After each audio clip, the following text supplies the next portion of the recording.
Thank you, Mr. Speaker. Last week, Edmonton's chief economist spoke about how the unemployment rate in Edmonton was dropping, but that it was dropping for the wrong reasons. What he was referring to is the fact that some Albertans have been out of work for so long that they're actually leaving the labour force altogether.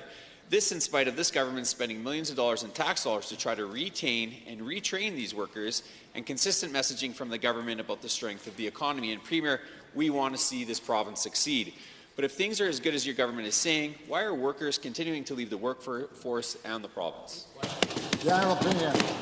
Well, thank you very much, Mr. Speaker. I don't think that they're actually leaving the province. It's interesting, one of the other things that was in that report by the City of Edmonton chief economist was that one of the things that has helped make the problem not as bad as it would have been, because we all know that we have a very serious problem and people are suffering, is the fact that our government chose to continue to invest in important public services, and that if the plan put forward by the official opposition were to go in place, the City of Edmonton would struggle mightily with respect to jobs and the economic growth. Thankfully, that's not what is in place, but we know we have more to do to deal with the very people that member opposition addresses. Thank you. First supplemental.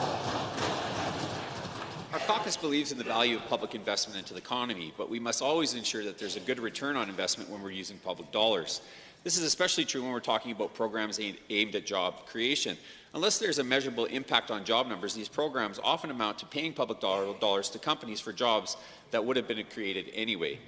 To the Premier, what specific measures is your government using to make sure that the tax dollars that you're using for job creation are actually delivering value for Albertans? The Honourable Premier. Thank you very much, Mr. Speaker. Well, as the member opposite knows, last year alone, our province created roughly 90,000 new jobs, Mr. Speaker. That's exactly the kind of progress that we need to make after one of the worst recessions that the province of Alberta has ever felt in history. We know we have more work to do, but we know that we're taking a multidimensional approach, and that we also need to focus on diversification, and that we need to not just talk about economic diversification, but we need to start delivering on that, Mr. Speaker, and that is work that our government will continue to do. Second supplemental. Thank you, Premier, for the answer. This government has focused on tax credits for specific industries with the goal of diversifying the economy. The problem with that approach is that most economists agree that Alberta's economy is well diversified, but the real lack of diversity is in the government's revenue. We can see this in the government's plan for a balanced budget, which relies almost exclusively on royalty revenue to come close to balance.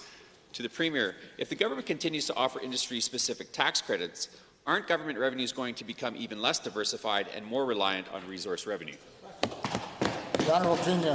Well, thank you very much, Mr. Speaker. In fact, our path to balance, while it does continue to rely to some degree on resource revenue, does so with relatively conservative assumptions around the price of oil and the differential and all those things. So, in fact, if we continue to, in the long term, perform above those conservative assumptions, we actually will be in a position to apply that money to other projects. Meanwhile, we'll continue to focus on diversification, and we will, of course, measure the effectiveness of different programs as we go, because we know we share the same objective, diversifying the economy and getting people back to work.